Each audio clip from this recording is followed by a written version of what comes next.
Salut tout le monde, j'espère que vous allez super bien. On se retrouve aujourd'hui dans une vidéo qui est particulièrement intéressante dans le sens où il me semble que nous sommes arrivés à terme de la partie donc conception et design du bureau. Alors je vous dis ça pour la bonne et simple raison qu'après donc des mois de réflexion, des semaines de réalisation de plans 3D sous SolidWorks, il reste à la rigueur que quelques petites choses à faire. Ça serait peut-être à la rigueur des trous de perçage, des choses de cet ordre-là.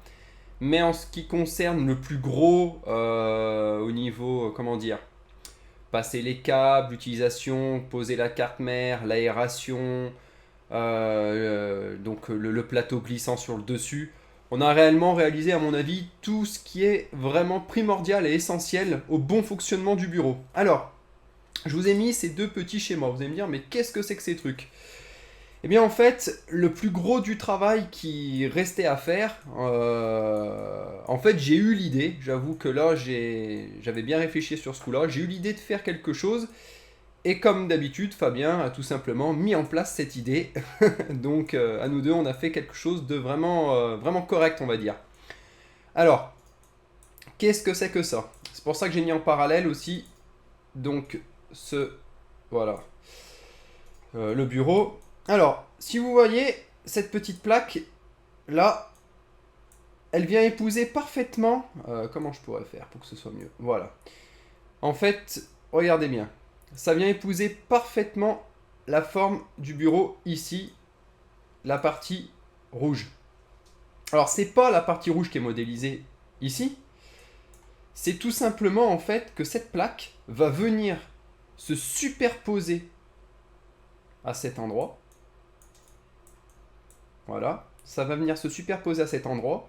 Ici, vous pouvez voir des sortes de languettes, vous voyez. Ça va venir se superposer et il va y avoir environ, je ne voudrais pas vous dire de bêtises, il me semble, alors en centimètres, je ne sais plus combien ça fait exactement. Ça doit faire 2 centimètres, quelque chose comme ça, donc 2 centimètres. Et ça va venir se superposer tout le long. Alors, vous avez les languettes ici, et bien évidemment, vous l'avez également là. On verra mieux si je fais comme ça. Voilà. Alors là, c'est en format PDF, parce que j'ai eu beaucoup de commentaires. Ne vous inquiétez pas, tout a été fait sous SolidWorks.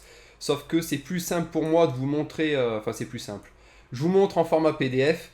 Et ensuite, quand je vais donner les plans au métallier, qui lui donnera à son bureau d'études les plans en SolidWorks. Alors voilà, vous retrouvez à l'arrière, vous voyez donc le petit rabat. Et ça va venir en fait se superposer dessus. Et pourquoi j'ai fait ça? C'est tout simplement que j'ai pensé qu'après, au niveau de la carte mère, quand elle sera superposée dessus, je veux faire passer les câbles, mais je veux pas qu'ils se voient. Donc l'avantage de superposer en fait cette plaque par-dessus, c'est qu'en fait on va pouvoir faire des extrusions, tout simplement, et ces extrusions vont pouvoir permettre à faire passer les câbles en fait dessous et remonter à la carte mère. Donc tous les câbles seront planqués dessous. Ça va venir en fait tout simplement faire office de cache-câble. Alors, vous allez me dire, oui, c'est bien beau, mais on voit pas forcément trop à quoi ça va ressembler. Alors, vous inquiétez pas, j'ai le 7, non, j'aimerais bien vous montrer d'abord le 5, il me semble que c'est le 5. Ouais, on va d'abord commencer par étapes, voilà. Alors, à quoi ça ressemble au final? Au final, ça ressemble à ça. Enfin, au final. Je vous montre petit à petit, vous verrez vraiment le final à la fin. Alors, voilà, donc là on a la plaque, vous voyez, qui est superposée dessus, et quand je clique là, on a la plaque de dessous. Donc en fait, les câbles vont venir par-dessous, et tout ce qui est pour alimenter, je sais pas, par exemple là les cartes graphiques, ou alors tout ce qui serait sur les SATA, enfin sur les ports SATA, donc ici, même s'ils sont pas modélisés, parce que la carte mère, on peut pas tout modéliser. Les câbles vont venir, et donc du coup, tout sera planqué. Donc c'est vraiment intéressant. Donc on a bien la plaque, on a l'autre plaque qui est dessous, et ça permet en fait de mettre une multitude de câbles qui reviennent par-dessus, tout en étant cachés. Comme vous savez, je suis maniaque, j'aime pas qu'on voit les câbles, et là au moins tout sera planqué, surtout que l'alimentation sera derrière, c'est-à-dire qu'elle sera ici, là, dans cette immense goulotte, et ensuite les câbles viendront tous par-dessous. Alors, vous voyez ça, mais on va plutôt prendre maintenant... ouais, voilà. ce schéma-là. Tac. Donc là, c'est beaucoup plus concret pour vous. Vous avez les extrusions qui sont faites de part et d'autre. Alors attendez, pourquoi c'est comme ça? Ouais, voilà. Donc les extrusions, vous les avez ici, vous voyez. Là, pour tout ce qui est sur les ports, donc PCI Express, notamment pour les cartes graphiques. Ici, donc la backplate au niveau, enfin, comme on appelle ça, le port IO Shield de la carte mère, avec tout ce qui est USB, port réseau, etc. Sortie son. Donc ça a été modélisé. Je vous montrerai après la backplate du port IO Shield. Là, ici, vous avez les emplacements pour carte mère, tout simplement. Donc, on a dessiné des œillets, ici. Les œillets qui permettent tout simplement de faire passer tout ce qui est câble pour arriver à la carte mère. Et, attendez, je vais faire comme ça. Voilà, vous verrez mieux, ce sera plus simple pour vous. Et, donc, on a les trous de perçage. Si on fait un petit zoom, on a, vous voyez bien les trous de perçage au format ATX. Voilà. Et on a fait ce carré-là. Alors, vous allez me dire, à quoi sert ce carré-là au milieu? Bah, c'est tout simplement qu'en fait, quand j'ai pris dernièrement ma carte mère, là, pour ma nouvelle carte mère pour mon PC, ainsi que les composants en question, il y a tout ce qui est air cooling. Parce qu'au début, ça sera de l'air cooling. Après, je ferai du water cooling, mais j'aurai pas le budget. Donc, je ferai d'abord de l'air cooling. Et du coup, je me suis rendu compte qu'à l'arrière, ce qui supportait en fait donc le ventirad, ça prenait environ 6 mm, 6 mm au total. Et donc il fallait bien mettre en fait cette attache pour l'air cooling dessous.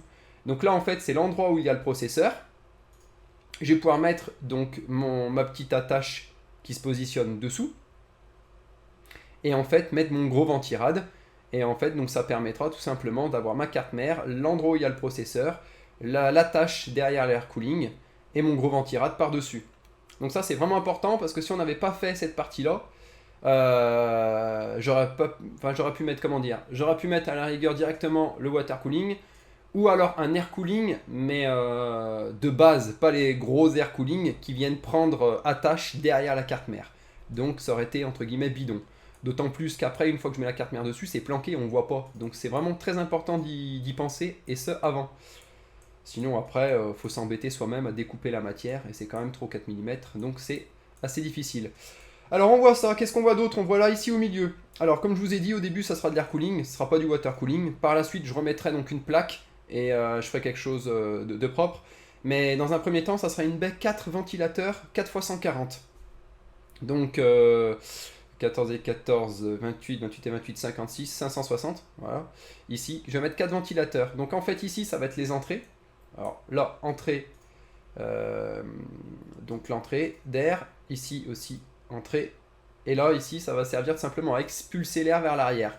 En fait en gros pour faire clair, alors vous allez suivre ma souris, je vais aller lentement, ça va faire entrée d'air, là, comme ça, de l'autre côté entrée d'air, ici, et en fait toute l'air qui va venir se condenser par là, va venir être expulsé par les ventilateurs. Donc en fait ça va faire ce mouvement là pour le partie gauche, et ce mouvement-là par la partie droite, au niveau de l'air. J'aurais pu la modéliser via un schéma, mais bon, vous n'êtes pas bête, vous aurez bien compris. Voilà, comme ça. Voilà en ce qui concerne ça. Alors, je voulais vous montrer aussi quelque chose d'intéressant, qui me semble être intéressant. Alors, voilà, on avait les cotes, donc là au niveau de la carte mère, motherboard. Ici, vous avez donc les différentes cotes. Donc ça c'est pour, on appelle ça un port IO Shield, et là c'est 1, 2, 3, 4, 5, 6, 7, 8, 9, 10 slots PCI. Nous on va en mettre un de 7, pas un de 10. Donc en fait ça donne plutôt ça. Voilà. Ça donne ça, en fait. Vous voyez. Donc ça va venir en fait se mettre ça aux endroits, c'est-à-dire ici et là, tout simplement. On va venir le fixer, on mettra de la colle contact, il me semble, ou alors j'ai peut-être une autre solution en mettant deux petites vis ou deux attaches. Ça fera super propre en fait, et du coup, je pourrais mettre tout ce qui est, vous l'aurez compris, carte graphique, etc. Pas besoin de vous faire un dessin. Alors par contre, ce qui est intéressant, et c'est pour ça que j'ai ouvert une page web, c'est qu'en fait, à la base, moi, ce que je vais acheter, c'est ça. Alors, attendez, pour bien que je vous montre, je vais plutôt le centrer de cette manière-là. Voilà. C'est ça que je vais acheter. Alors ça s'achète directement. En fait, tout provient du même site. J'ai regardé, il y a d'autres sites qui vendent, mais c'est exactement la même pièce. Donc ça provient vraiment du même endroit. Vous voyez, c'est vraiment taillé à la perfection. Et à 1, 2, 3, 4, 5, 6, 7 slots. 7 slots, ici l'endroit. Il y a déjà les trous prévus pour fixer. Donc les trous, en fait, ça va venir derrière. Donc ça va venir se mettre, en fait. Hop là. Ça va venir se fixer à cet endroit. Alors, on va mettre la partie rouge. Ouais, ça va venir se fixer en gros par là. Ici. Là où je mets ma souris. Les trous, vous voyez. Donc c'est l'avantage, en fait, de cette pièce. C'est qu'elle est vraiment taillée pour. Donc nous, on a fait l'extrusion. On n'aura plus qu'à soit mettre de la colle contact contre la partie où je mets ma souris. Là. Là. Et là. Voilà. Et sinon, directement, mettre des vis ou autre, enfin on verra. Mais c'est vraiment pas le plus dur. Donc cette pièce qui est vraiment très importante, et vous pouvez la trouver, pour les curieux, vous pouvez la trouver ici, sur ce site. Alors on est sur, est-ce que vous voyez, je regarde le retour d'écran, oui, vous la trouvez donc sur Dungarden. Alors c'est un, vous voyez, 7 slot IO Input Output Shield for Dungarden or Custom Cases. Donc vous achetez cette pièce, elle coûte 20 $.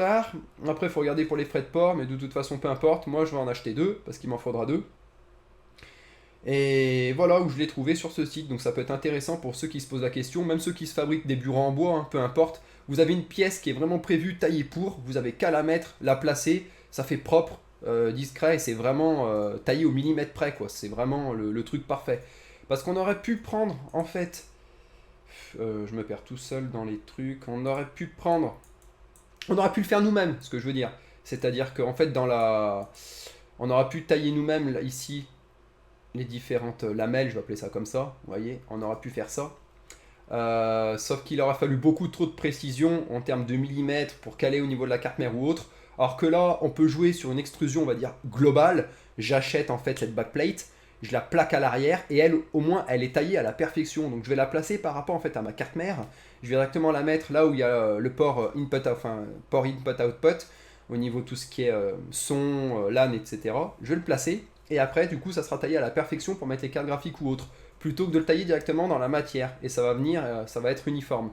Alors la seule différence, enfin la seule chose, je veux dire, c'est que pour ma part, il va falloir que je la peigne en blanc. Donc en fait, vous voyez, elle est noire. Donc si je fais le bureau en blanc comme je voulais le faire, faudra que tout simplement je la peigne en blanc. Autant dire que c'est rien du tout. Après, c'est de l'huile de coude, hein. Donc pas de souci pour ça. Alors, maintenant, passons aux choses sérieuses. Je vous montre ce que ça donne.